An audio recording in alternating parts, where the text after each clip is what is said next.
Welcome to the Tony the Prophet channel for week 8. I'm up early to get these picks out. I didn't even shave yet, but that doesn't matter. I'm going to give you the info, and here we go. I'm taking Indy plus 5.5. I've seen some 5s. Doesn't matter.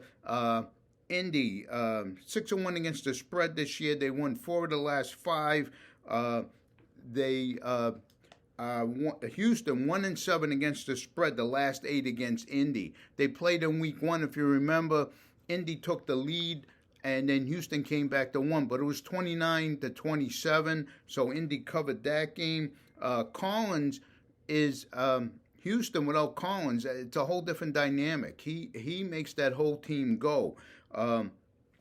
Colts are the highest scoring offense in the fourth quarter, so you know that they can come back. The only Mixon should have a good day because Gus Bradley's defense against the run is horrific, but it doesn't matter. You got Taylor coming back for Indy, and I think the offensive line. Stroud is the third most sacked quarterback this season. So Indy always plays these games close. I have it Houston 23-20, and I don't know if Indy can win, but they certainly can cover 5 points. These games are always close. Sorry for the interruption. I was getting some text messages through the computer here. It's throwing me off. But that's game 1. Game 2, Green Bay -4. This is a lock. Take it to the bank. I don't say bet the mortgage, but this is a lock. Here's those text messages coming through my computer. Jacksonville defense, horrific. 32nd DVOA defense. 31st in points scored against. 32nd pass yards allowed. 30th time on the field, defense on the field. 27th in number of plays allowed, and 30th in yards per play. Green Bay is a covering machine, 8-3 against the spread, last 11. 5-1 against the spread, the last 6 on the road. Jacksonville 4-9 against the spread, the last 13. 2-4 at home. Traditionally, Jacksonville plays better on the road. And Love against man coverage, he smashes it. Okay, Love is going to have over 300 yards, 3 touchdowns. He could even have 4. This is a smash spot, even though they're on the road. Green Bay, 34-20, and maybe it's not even that close. Jacksonville gets a garbage time touchdown. So that's game 2. Game 3, Denver -11. Now, we don't usually like to take big spreads, but this game is a smash spot, okay? Denver defense has only given up 13 points a game the last 6 weeks. Carolina is pathetic. 1-6 against the spread this season. 1-8, 1-12 straight up the last 13. 1-9 against the spread the last 10. It doesn't matter. Everyone look at it. They're giving up the 32nd, giving up the most points in the league. 34 points a game. They're giving up like 20, 21 points in the first half. These games are over at halftime. I would even check the line. I haven't checked. I got to do it this morning. Bet Denver in the first half spread. Carolina, 30th in the league versus rushing. They give up 153 yards a game. Javonte Williams will smash today. Bet his props, 100 yards plus, 1 touchdown. Put $10 on 2 touchdowns. You can get some good odds for that. So this game is a smash spot.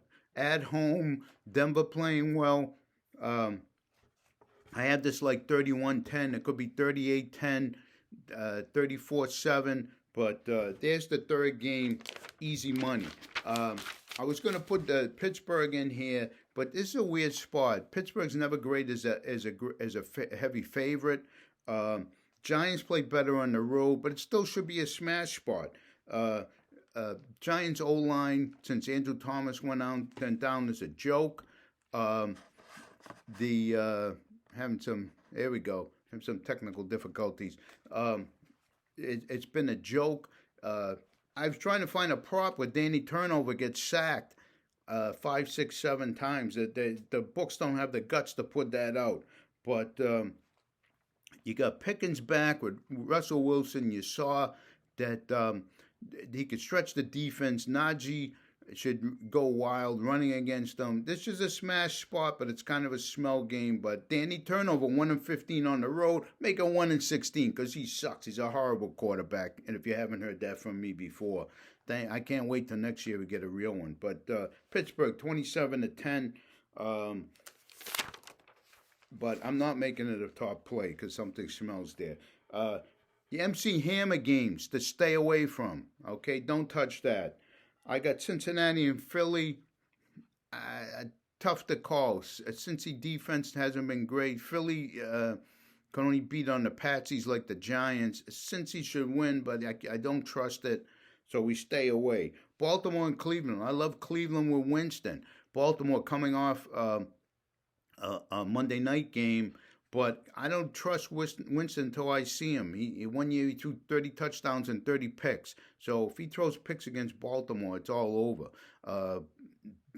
Cleveland defense is okay, but so I don't know.